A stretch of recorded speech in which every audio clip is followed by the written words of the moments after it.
have been in my mind so long about where we are as women in this time that we're in. And it's really come to my attention how much I, you know, protect myself from the gaze of men, you know.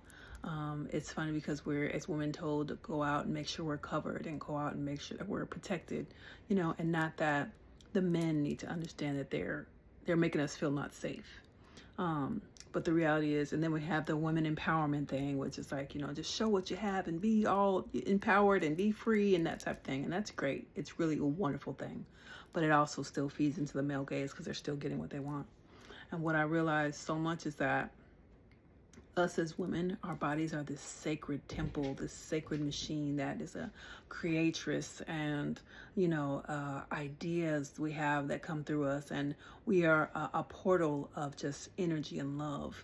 And so to hide ourselves, to live in fear and shame from what other people have been taught and have grown up to think that is correct, has been really hard. You know, myself, I'm a Southern born girl, and of course I've lived in all different places, but in the South, they tell you to cover yourself. You know what I'm saying? Make sure everything is covered and tucked and all those type of things, because, you know, that's your shame. You don't want to be showing that out in public and stuff like that, you know? And so it took me a long time to get to the place where I'm comfortable and safe within my body. And like I said, I love the women's empowerment movement, even though it still kind of pours into the male gaze type of thing. But I realized how important our female gaze is, our female gaze for ourselves, our self-love, our self-love for ourselves is, because it is so important. And if we pour more love into ourselves, we can't be afraid anymore of how other people are going to view us.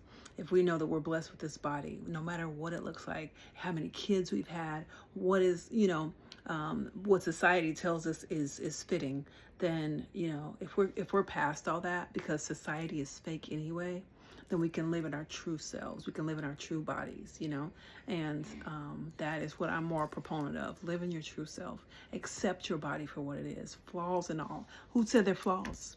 You know, society did. So make sure that we're pulling back and really dissecting what society means and what society has been telling us is appropriate, and living our own true, you know, selves, like loving on ourselves no matter what. And knowing that we don't have to live in the box of society, and that we can be and do whatever we want. As long as in our mindset, we're good.